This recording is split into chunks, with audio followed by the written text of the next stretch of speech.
আসসালামু আলাইকুম। সেখান থেকে আমরা যাচ্ছি আমার কাকা আর আমি বাজার করতে। সে গেটটা খুলতে বললো, খুলে দিলাম। সে বাইক নিয়ে বাইরে চলে এলো, আমি বাইকে চেপে গেলাম। চাপার পরে সেই চলে গেলাম সবজি মার্কেট।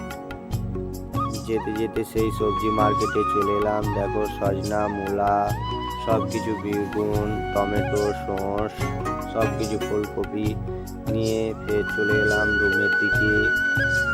সে দেখো রাস্তাটার দৃশ্য কতটা সুন্দর। যেতে যেতে আমার কাকা বলল যে ভিডিও বানাচ্ছিস নাকি? আমি বললাম হ্যাঁ, আমি ভিডিও বানাচ্ছি।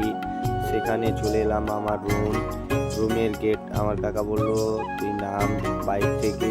নেমে আমি গেটটা খুললাম। খোলার পরে আমার কাকা বলল যে আমি বাইকটা রেখে দিই। তারপরে আমি চলে এলাম রুমে। এই থেকে আমার শেষ করলাম ভিডিও।